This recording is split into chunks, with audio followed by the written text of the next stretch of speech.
every day is our Super Bowl. There's no, well, we can afford to lose today and we'll catch back up tomorrow. There is no tomorrow. There is no World Series of Secret Service events.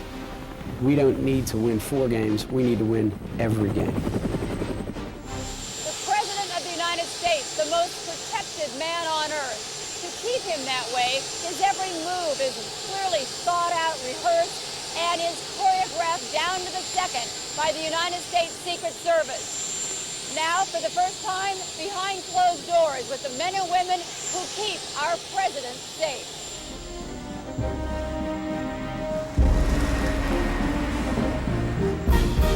If everything goes right, they blend seamlessly into the woodwork. But when things go wrong, they are everywhere.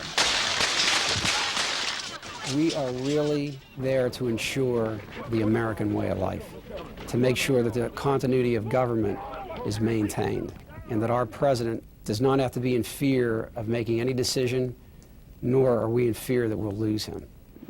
Their job is one of the most important in our country because no matter who is the president or the vice president, that person stands for America. So in effect, they are safeguarding our entire country, not just an individual or a family. The United States Secret Service has been mandated to maintain a very low-profile existence while executing a very high-profile job. From the White House to their nondescript downtown Washington headquarters, the Secret Service isn't always what you'd expect. And that's exactly the way they like it. There is a mystique, and frankly, there are things that we cannot divulge to for public consumption. There are methods and techniques that we employ in both our protective and investigative responsibilities that they're better left not said, and if that adds to the mystique, that's part of it. The Secret Service is not a part of the FBI, the CIA, or the military. In fact, it is a division of the Treasury Department.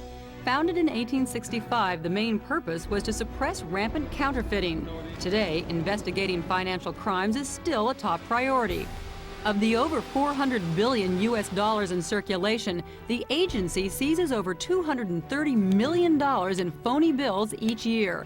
The most counterfeited? The $20 bill. 5 samples from every bust are kept in the counterfeit specimen vault, where they are analyzed and cataloged. The rest of the haul is taken to a secure trash processing plant. On this day, they burned $50 million. But it's the agency's protection of the president, vice president, and foreign heads of state for which it is best known. Louis Merletti has been a Secret Service agent for 23 years. He worked presidential detail for Reagan and Bush and headed protection for President Clinton before being named director of the agency. We sat down in his office and talked candidly about how the Secret Service does what it does. Where do you think the president is the safest? Everywhere he goes, because of what we do. Most people would think that he's the safest at the White House, but everywhere he goes, we reconstruct the security that is at the White House. One of the ways they keep the president secure is by tracking his every movement.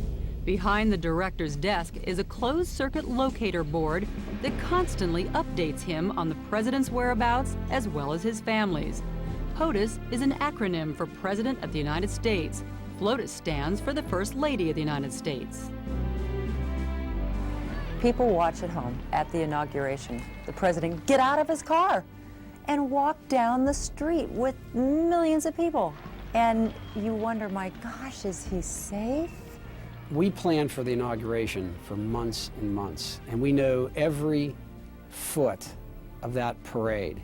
We know where the safest parts are. We know where we need all the security. We know where to put our counter-sniper teams, where our magnetometer team should be. Then we put in our counter-assault teams. We have agents on surveillance. We have intelligence teams. So that route is checked out very thoroughly. This is the train that carried the President and Mrs. Clinton on their 1996 whistle-stop campaign tour across the Midwest. Car by car, agents dissected the train inch by inch. Depending on the size and the perceived risk of the event, Advance teams arrive anywhere from 3 days to several months before the president. Everything from escape routes to potential bombs and sniper positions are checked and rechecked. No detail is too small or insignificant. I became an agent in 1974, and it was President Ford was in office at that time. And he was about to go to the Army-Navy game. And when the agents from the president's detail that were doing the advance went to the official, the football official that was going to do the coin toss in proximity to President Ford and asked for the coin in order for it to be x-rayed, I knew that this is a very, very detailed assignment. If the president wants to drive off property, obviously that would present a problem. Would he be able to do that? To drive out of the White House himself? Yeah. We would have to have some conversations with the president and advise him against that.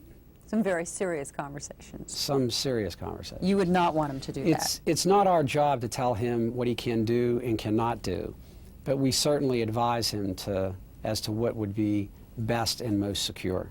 And I'm correct in assuming that the president cannot refuse protection. The president cannot refuse protection. So when we see movies and we see the president and his wife sneak out of some little underground passageway. That's all Hollywood. There's no sneaking out. It's never happened. What happens when the president calls and says, I want to go out for pizza? That would be considered an off-the-record movement. And if you understand, if we have someone that wants to do the president harm, they have to know where he's going to be. So if it's something that's off the record, there's a certain offset. I mean, we're going to an area or a place that we weren't able to prepare in full, but at the same time, an assassin doesn't have the opportunity to know that we're going there. What makes you nervous? Nothing makes me nervous. Oh, come on. If you try hard enough, maybe you could make me nervous today. No, in my job, nothing makes me nervous. When promoted to his current position, Director Merletti was succeeded by 49-year-old Brian Stafford as special agent in charge of presidential protection. This is the first time a man in his position has spoken on the job about the job. Do you ever just walk in and say, this is really cool? I do that every day. So now, what is a typical day like on the job for you? My daily activities are pretty much determined by the president's schedule. If he's traveling outside the White House complex, I spend most of my time accompanying him, coordinating the physical security plans that we put in place around him. It's a cumbersome process for our people because they have to find practical solutions somewhere in between total access to the president and total isolation to the president. When you're so close to him every day, does he become, I mean, is it like a friend? There is a personal side to it, of course, just because we're here all the time, but we're not here for that purpose. So we're here to keep the president and the First Family safe. There are so many myths about, you know, what's out here. Let's just go down the list. Rocket launchers? I won't comment on that one. Landmines? I mean, if somebody climbs over a fence here, are there landmines out here? Well, you didn't have to tiptoe in here, did you? No, I don't. Okay, no landmines. I don't think there are any landmines. But I do see some people up on tops of buildings. Are there sharpshooters? There are. We have counter snipers. They're members of our uniformed division. They're a very elite group, and we take them everywhere we go.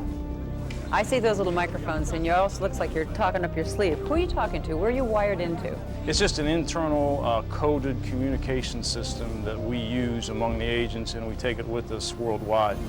Not only do they take their communication system wherever they go, they also take the entire presidential motorcade.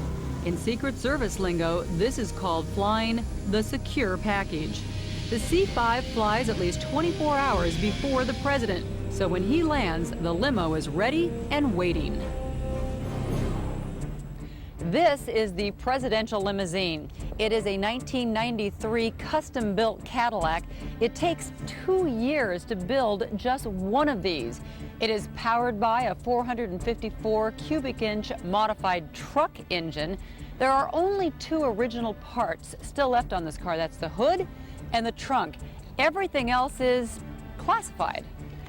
And the doors are very, very secure and heavy. Behind this closed door is home base for the entire presidential fleet. The building has no sign nor street address, and its exact location is classified. Here, over 40 limousines and follow-up cars are garaged, modified, and maintained. All right, ready? Because a president may spend up to 3 months a year traveling, as many as 10 different limousines and motorcades can be en route to and from various cities around the world. Everyone who works here, from the mechanics and welders to the detailers and schedulers, must have Secret Service credentials. Let me ask you a few questions about the presidential limousine. How much does it weigh? I'm sorry, but I won't be able to answer that question for you. It's classified. How thick are the doors? I won't be able to do that either. How fast can it go? I can't reveal that either. How much does one of these things cost? I'm sorry, I can't discuss that either. What are the tires made of? Rubber. Does the president have to at least wear a seatbelt? That is completely up to him. Where does he sit? He usually sits in the back seat. In the back seat.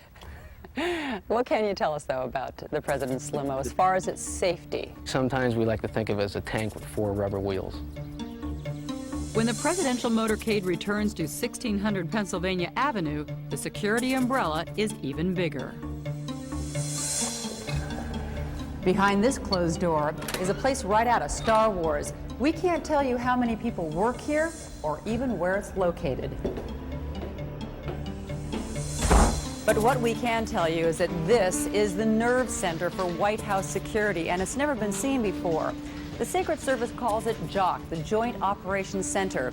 And here, agents and officers monitor every move made inside the 18-acre White House complex 24 hours a day. We have 2 million people visit the White House each year, and we process 40,000 visitors into the White House complex each month. And so every day we do have something going on here that requires Secret Service's attention. From here, we monitor perimeter alarms, interior alarms, environmental hazard alarms. What are those? We have responsibility for ensuring that the air that the president breathes, that the food he eats, the water he drinks are all safe. So does that mean that even in the private quarters there are cameras? No, we like to respect the first family's privacy, and with the security system that we have set up here, we can ensure that they are safe, yet still give them the private time that they need as a family. You spend all of your public hours with Secret Service agents. What was that like the first day that you woke up and realized life isn't going to be the same again? You know, Joan, it was such a shock because, like every American, I have watched on television the Secret Service agents around our presidents, our vice presidents, and their families. But until it really happens, there's no way to prepare for it. You know, if you're used to getting in and out of a car by yourself, the simplest sort of action that you no longer can do because they have procedures that you have to learn to follow. So we really had to work out how to accommodate to each other. One of the agents told me that it was a little difficult for them too because we were younger than our previous presidents of the last several years had been, and we stayed up later, as my husband does, and so there were a lot of, you know, just personal kinds of accommodations. But I have to say, it's been a great experience for me. The Secret Service's responsibility for the protection of the first family extends beyond clear and present dangers.